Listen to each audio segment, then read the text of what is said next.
What is good, YouTube? My name is Aaron McInnes, and I'm here starting my Riftbound journey. I am a competitive Yu-Gi-Oh player who is now hopping into this. Just a brief background on myself. I played Yu-Gi-Oh competitively for about 10 years, multiple YCS tops. Yeah, I've been relatively successful at that game. Started a YouTube channel over there if that's something you're interested in. Other than that, I've played other card games. I played One Piece, I played Argent Saga for a little bit, and I played Hearthstone.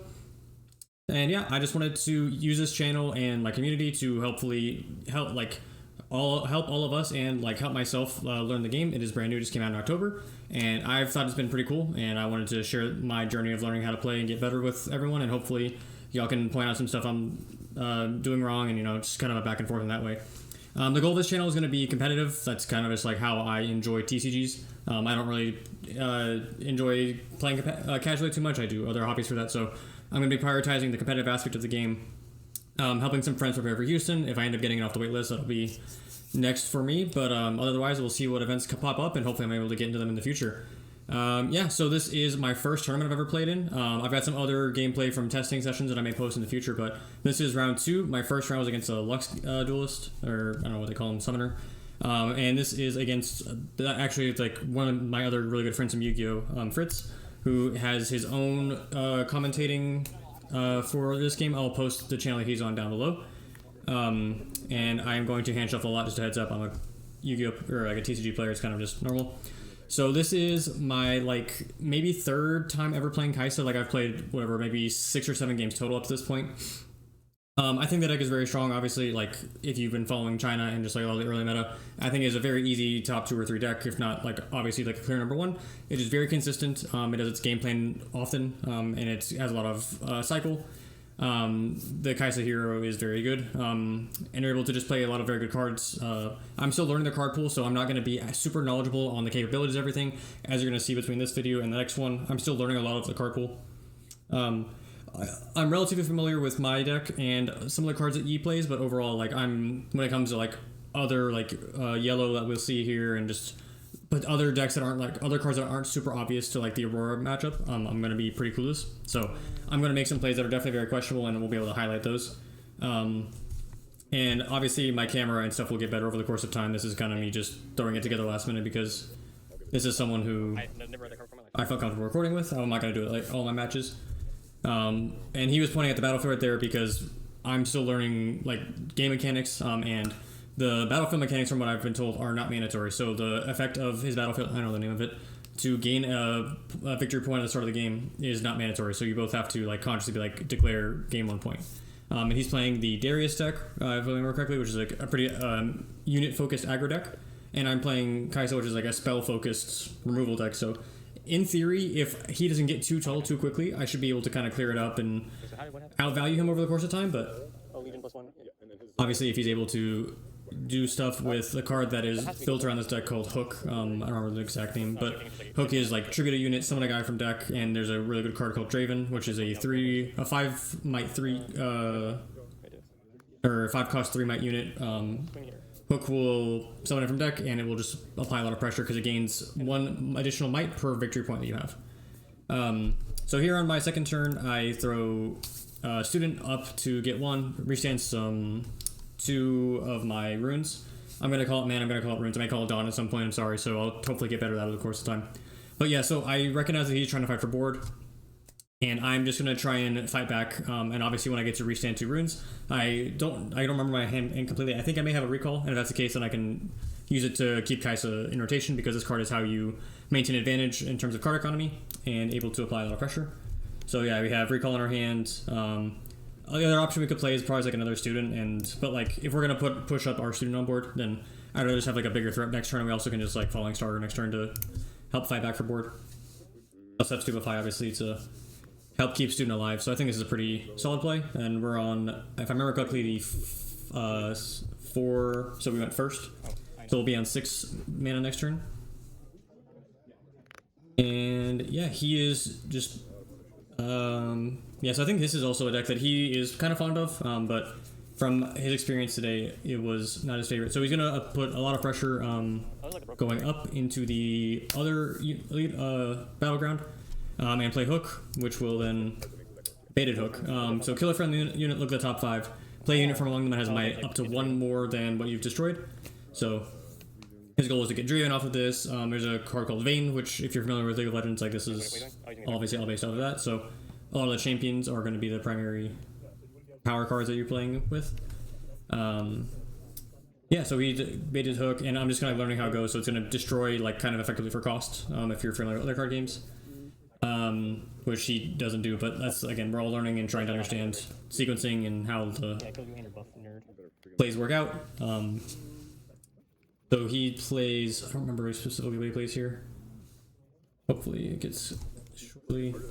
If you need me to go through the gameplay faster or slower, please let me know down below, because I am obviously new to this. I'm obviously learning Kaisa and all of this, so gonna see how much of this I can transfer over from Yu-Gi-Oh into Riftbound as I learn about the game and like what style of this is most beneficial.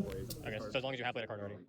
So yeah, you can hear a little bit in the background, it's kind of like me asking about everything. Like this is a pretty casual environment. It was 3-round tournament, and it was just like entry. There's no like additional prizing for doing well, so we're kind of using this as a testing environment.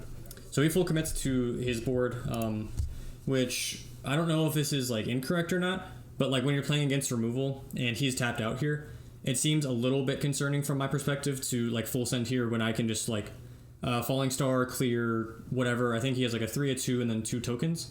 So if I'm able to just like Falling Star, clear 2 guys, then swing, I can just like effectively clear the whole board. And then once an aggro deck, especially a unit focused aggro deck, loses board, then the game is just like in general over. So I think if I had to guess, that's what's gonna happen. I'm probably gonna. I think I'm at 6 mana, so I'll probably like play Falling Star and a Student and swing with Kaisa, maintain card advantage, and just kind of steamroll the game from here. And another thing with the Kaisa deck that I'm learning to get better at is bringing back my units so my Kaisa can consistently conquer and get the additional draws. That's something that I've learning about and think is very important to this deck's consistency, is being able to get those draws often. So yeah, we wipe 2, playing 4 into 2, and we obviously have like a Stupefy to be safe if we need to. We draw Cleave, which is a very good card. Yeah, play Student, and we pass. And he has no boards, and I'm not the most familiar with the capabilities of this deck. But we still have 2 up if I remember correctly based on this. I need to get a better view so you'll see. I think the next video is a little bit better in terms of what it shows. Or it'll have like all my Dawn as well. Or sorry, my mana. Runes, whatever they're called. So he plays token, small guy. This is where the deck like obviously kind of struggles. And especially when I have removal and enough card economy to like efficiently out all of his stuff. So definitely a difficult position for his deck to be at, like behind the 8 ball as an aggressive deck. When Kaisa I would define as probably like a mid-range kind of combo deck, like especially when you're playing cards like Time Warp and you have Watcher to like kind of help control board. Like maybe it's kind of comparable to a deck like Rogue in Hearthstone. I think that is probably the most comparable thing I can think of off the top of my head. Kaisa would I guess be like the Auctioneer equivalent, and then you've got Ravenbloom, maybe like a Mage, something like that. Like they're obviously very spell focused and it's a lot of good utility. I think the card pool it has is very synergistic. So he has Darius Leader obviously, and he's on I think 5 or 6. He gets a Draven down, and he is. I need to get a better. The next match obviously is better, and it has the dice on it. I couldn't get his phone in the viewing. If I remember correctly, he's at like 2 or 3, so it's probably at 6. And it's big, but not unoutable for sure. And now we've got 2 Darius in our hand. We bring back Kaisa. We conquer 2, so yeah, he ends up scooping it up, just knowing that the game's pretty doomed from there. I think I was at 6 points from that turn.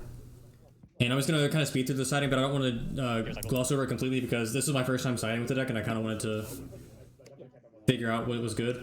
So the only change, so I have done exactly 0 deck building in this game. I've done a little bit like looking at Yasuo, which is a completely off meta deck, but because I like the champion. But I was just kind of handed this deck list beforehand, and I'm kind of just like figuring out how to go. So I'm bringing all these cards. So Thermobeam is for the Aurora deck. The Cathian Rain, I assume, is for something like this, just like a board-centric deck where clear reg removal is important. Same for a card like Void Seeker. Void Seeker is also okay in the mirror because you can hit Kai'Sas. And Time Warp, I think, is a very strong card. There's only one of it in this list, but I think it's obviously like, it won me both of my games round 1. That's a card that I would definitely have at least one of in the list, if not multiple. Because there's no searching in this game. Everything is similar to One Piece, where there's no shuffling once the game starts. Everything is like goes to the bottom of the deck. You can kind of scry in some cards. but there's no shuffling. So if you only have like one or two of a card, like I think the games go long enough to we're going to see enough of your deck, and you don't need to like full commit to a card like that. But very impactful in the matchups where you can get to it. But that also does mean like if you have to bottom deck a card in the beginning, it's a good thing because you're aware that you're never getting it, but also it's a negative that you're aware that you're never getting access to it again. Effectively, like I don't think you can get to all 40 cards in most games. So starting for this, I think I just put in removal. I put in the second Acathian Rain and Voidseeker just to like try and combat board a little bit better. Took out I think the Poros, which like they fight for board, but I figured his deck would just be a little bit too strong in the early to justify them.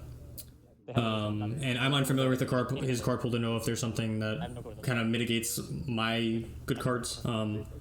I learned in the future that there's like an orange or a yellow card, I don't remember exactly which one, but like it prevents destruction. So knowing that, I would probably side a little bit differently into that matchup, which I end up doing. So this is game 2. He has the option. I believe he's going to go into play. And I put in Reaver's Row just to try and maintain my control of the board. That way, like if my Kaisa, I'm not forced to like use a recall if I need to like tap out or anything. And then his is Trifarian War Camp, which is all units on this battleground gain +1 might, and that is even attackers. So the second they touch that board, it is more difficult to kill them, which is really annoying for my removal deck. There's another one that is kind of the inverse for my deck, which is spells do +1 damage to units in this battleground. So this is the inverse and way more difficult to deal with because he's just going to go wide and hit pretty heavily to maintaining his board presence. Yeah, we're going second. Our hand is pretty not good. I make a pretty big mistake here. I should be popping this with Voidseeker, I remember correctly, where I'll get to just like use all my mana, which I'll have 3 that are used. And in my head, I'm like, I don't want to like use it here, but like it's wrong for multiple different reasons. 1, I have so much removal in my hand already. 2, I'm just gonna like float or like waste 3 mana that I'm not gonna get to take advantage of. And because of Kaisa's leader ability, I'm not even gonna like put the power back. So this is a really big mistake, especially against an aggro deck. Like I can't just like be giving him free points. So this is unacceptable from my perspective. I think like it is one of the reasons why the game just like snowballs pretty quickly in his favor. But we live, we learn. Unfortunately, like I think like once I've like drew the 2 mana for turn, I was like, oh, that was wrong. So too little, too late. But we can hopefully improve. So we play Kaisa for 4. His deck can have removal here, but I drew a recall for turn, or he played for turn. Is gaining a point mandatory for holding or? Yeah, like I just like need to make sure I'm getting board pressure, and I think I have 1 floating, or I'm not sure if a turn is, but like I have 1 mana still standing, so I can hopefully remove here. Like I can Falling Star, or sorry, Hex Decoray. I can Falling Star on my next turn. But I wanted to not mana myself or like put myself back a turn just because I need to be able to consistently play all these spell cards out, and especially get this Darius on the board, which will help me to physically fight for a board instead of having to use a spell for it. So I figured it was important to not go -1 in terms of long-term mana for that. And I get a little bit greedy here. I don't remember specifically. I think I like try to Hextech Ray his guy, but his board is a little bit too wide if I remember. I'm gonna skip back just a hair. Yeah, so he's got 3 guys. I think I Hextech Ray this, or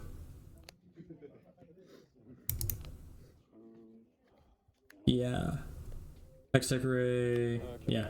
So I popped the Poro, which is I think a little bit greedy. Like you could argue this is fine maybe later in his turn when he's already committed some cards.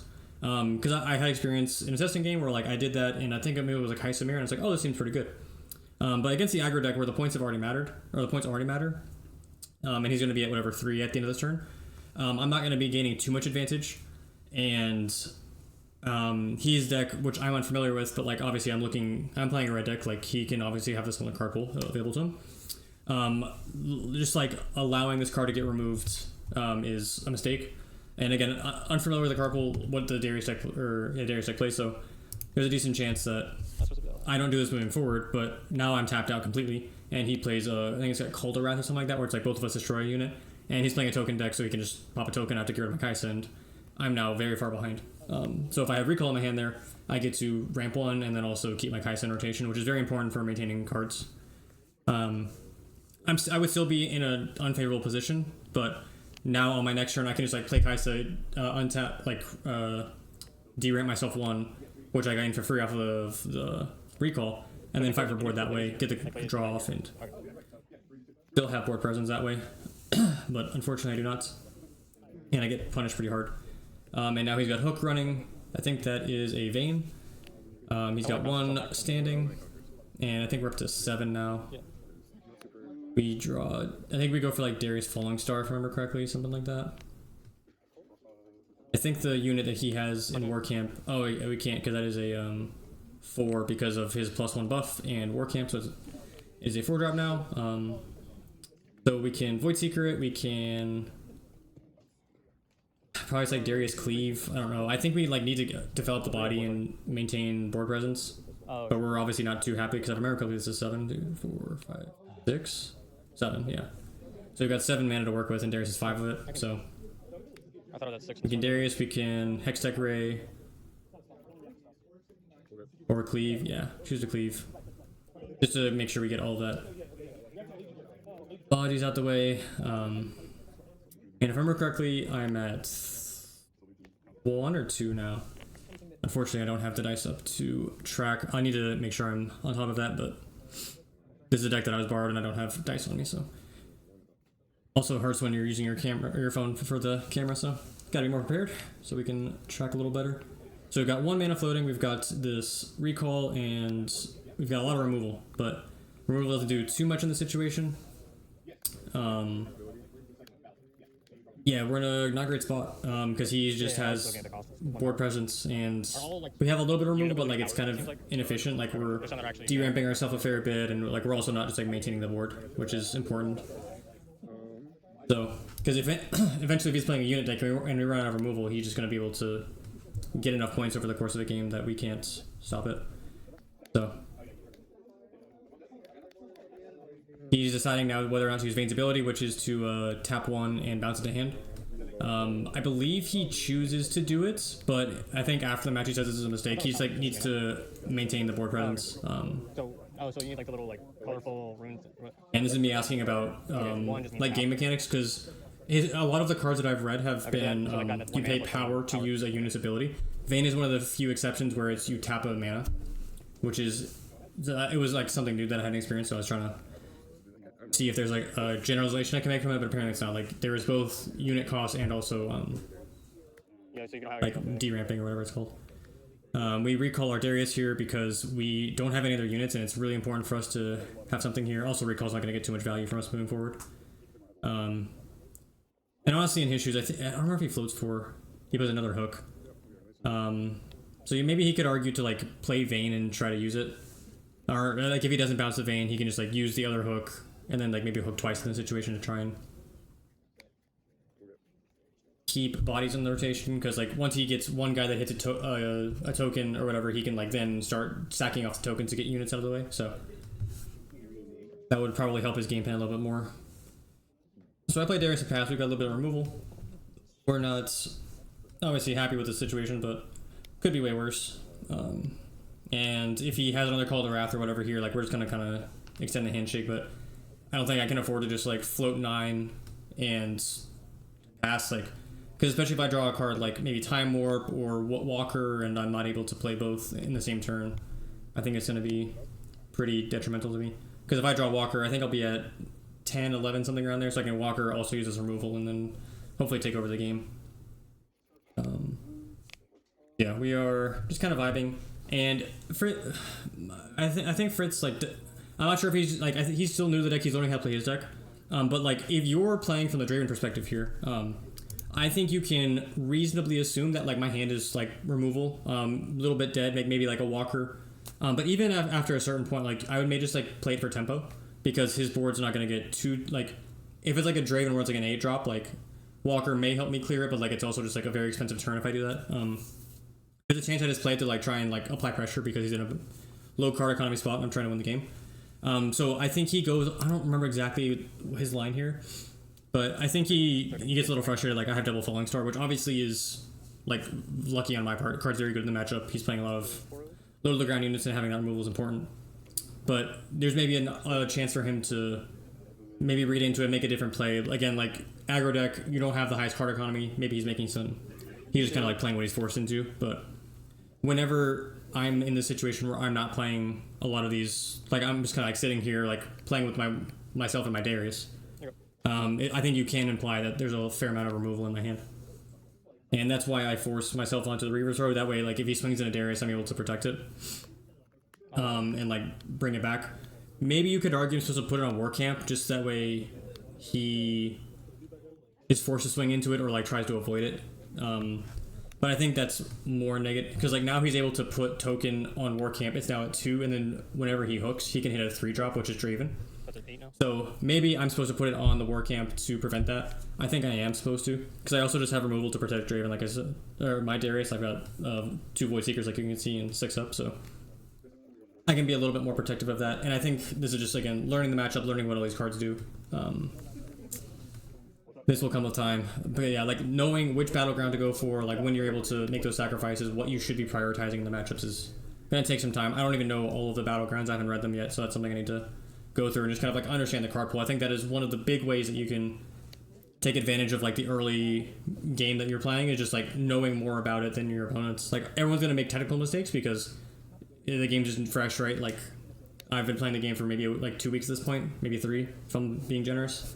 And it's like maybe once a week. So, but like one thing I can do that can catch me up to everyone, just like understanding every deck's potential, like learning the card pool, learning the battlegrounds, what battlegrounds I should be picking in what matchup, and just spending the time to think about that. So he goes wide that turn, looks like he has a Draven, and I think I spend a lot of my hand here to out it. I think I Falling Star twice or something like that. Just because like that Draven's at 8, I don't really want to really just like let him stick to board. Like I can't let this Darius die, and if I'm able to just like remove it proactively with a hand of removal, then the game's gonna be very favorable for me. So I think if I saw that correctly, that was 8. I'm gonna skip back, sorry, while I was yapping. So we're at 5 in hand. We have this, I forgot the name of it, but the Noxian card is very good to play for 5, I think it's 9, maybe 8. But yeah, I forgot the name of the 4-drop. It's like Legion, which is Legion is whenever you play a card prior to this, like it has an effect. Which is what the Darius deck takes advantage of to get reduced cost on a lot of its stuff.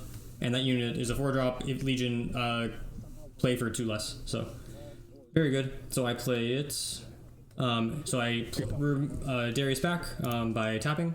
So, and then it has the effect of the second card you play this turn will restand it and get it +2. So now we're able to swing for 7 onto it. And then it'll be whatever, a 6 standing on his turn because of the battleground. And then we just have Falling Stars galore for follow-up.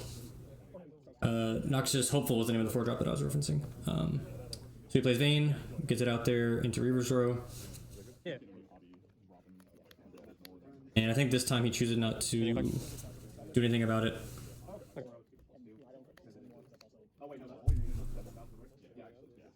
I think he chooses not to bounce.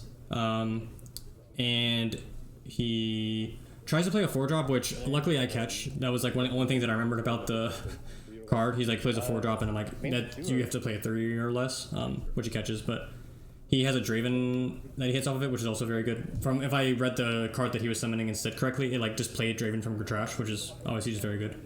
If he does that, then I think the game is pretty difficult for me to win.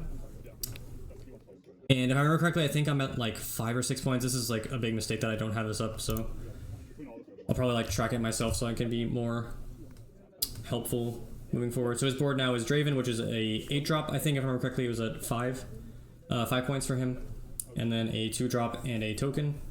And we are 2 Falling Stars and a Kaisa, which this deck was handed to me. I kind of like the idea of multiple Kaisas in the list though. It's just like a really solid mid-game card, and even if you draw it late game, like it has the Accelerate, which is Rush or Charge, whatever mechanic you're familiar with. And it also just like replaces itself, so I think that is a very solid thing to have. So yeah, we Falling Star, we pop effectively his whole board. And I think I misplay. I'm supposed to like bring back the Darius to like put it up in Reaver's Row. But I may also just play Kaisa here to get the draw off of the Conquer. Yeah, I think I bring back Darius just to lock it up. But if I remember correctly, actually, I think he's at like 6, and this is like a really, really big mistake. Because Rivers Row will keep me alive. Will keep the Kaisa alive.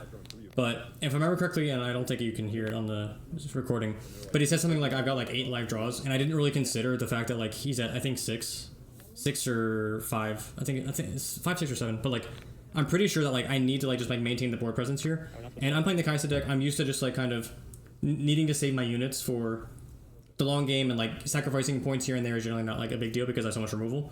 But like once you get to the late game, like I think I'm supposed to like end up with like Hopeful and Darius in my on the war camp, because now it's also like 2 guys, right? So now I have a 5 and a 6 cost, so it's an 11. Even if he plays a Draven off of it, it's not going to be big enough to interact with my board. And I think I'm just like a little bit too passive in this matchup.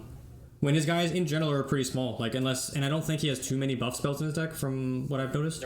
I think he may actually have one, which I learned about later, is a Grand Stratagem, which is +5 to all units on his battlefield, or on his field, which is very good.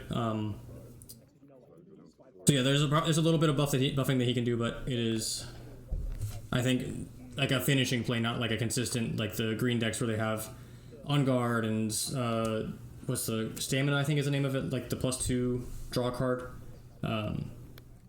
So yeah, I think I need to be a little bit more aggressive in defending the board against these types of decks, and that will just come with time and learning the matchup. So we have Kaisa on Reaver's Row. We have Hextech Ray to... That's a 4 now. I pop one of the tokens. My goal here is just to get Darius big enough to attack over the rest. And luckily I figured out that, or not figured out, but remembered that the War Camp gives the actual unit a +1, so it would have been a 4, and Hextech Ray wouldn't have done anything to it. And I think I recall Kaisa here just to try and... +5. Yeah, I think I go for King here. Yeah. So he goes Grand Stratagem, and if I remember correctly, I'm at 18. Kaisa is 5 with War Camp, Darius is 8, and the Noxian Hopeful is 5. So 5, 5, 8, and 18, and then he has Stratagem, which is +5, so it's 4, 2, and then +10, so 16. And yeah, this was the 5, 8, 5. The game-winning swing. So I think I got very lucky, obviously drawing a lot of Falling Stars, drawing, or not drawing, but like having cards like Cathy and Rain in the deck is very beneficial. So yeah, hopefully this was helpful for y'all. This is something I'm going to keep doing. This is primarily, honestly, for me, just like being able to review my games. But hopefully I'm able to be beneficial or be a help to y'all, and we can all kind of learn together. Please let me know what decks you're interested in. If this format is kind of worthwhile, if there's something else you'd like to see content-wise, because I'm still new to this. If you want me to like go over some deck lists as I learn about the game, like please feel free to let me know down below what you're interested in, and I'll try to do my best to accommodate. So thanks for watching, and I'll see you in the next one.